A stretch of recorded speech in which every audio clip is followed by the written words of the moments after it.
Okey, Assalamualaikum warahmatullahi wabarakatuh. Welcome back to my channel Muhammad Faris Official. So, sejarah demi sejarah terungkai. Hari ini saya berada di salah satu kampung layang-layang kanan di Perak Tengah. Siapa tidak asing lagi tidak kenal, iaitu sebuah masjid yang pernah menonton televisyen, pernah dilakukan dalam 15 puasa dan juga filem Embun. Masjid lama yang terbiak inilah lokasi penggambaran bagi kedua filem itu masjid dan hari. Okey korang, so korang boleh tengok di belakang saya ni adalah sebuah masjid. Okey, sebenarnya masjid ni dibinakan atas tapak tanah yang mungkin diwakaf atau persendirian. Tapi apa-apa, kalau info saya salah tolong betulkan ya kepada korang semua. Jadi masjid ini dibina pada tahun 1910. Jadi masjid ini dibina untuk menampung lebih beberapa jemaah pada satu masa di kampung ini. Di kampung layang-layang kanan sebelah adanya masjid baru yang di depan sana.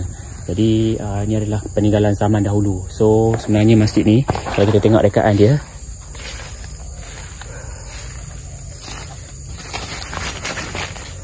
okay, kalau korang perasan ya, itu adalah gong lama dulu, nampak?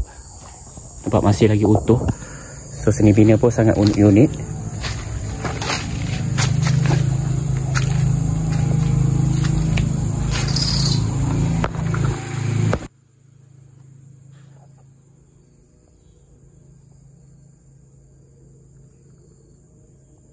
So korang boleh tengok keunikan masjid ni yang kita bawa korang ronda-ronda dulu untuk melihat beberapa serpihan yang tinggal lagi.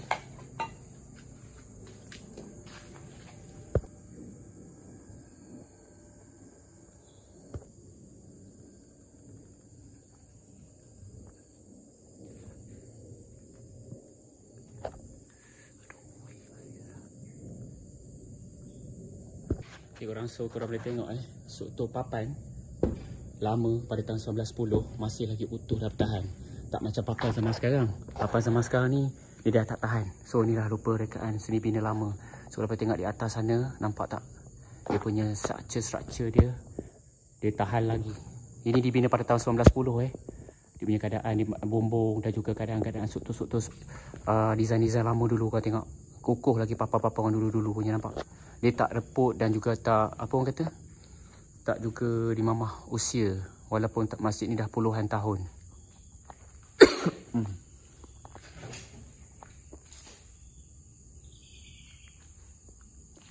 Ya, masjid ni saya nak cerita pada korang, dibina pada 1910.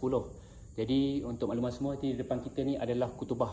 So depan kita ni adalah dulu ada kapet dahulu. Waktu saya pergi pada tahun 2019 ada kapet lagi, tapi sekarang kapet pun dah diangkat dari usuh dan memang orang kata dah memang tak pakai dah, sebab di apa orang kata, dijadikan masjid ni sebagai orang kata terbiar macam ni saja.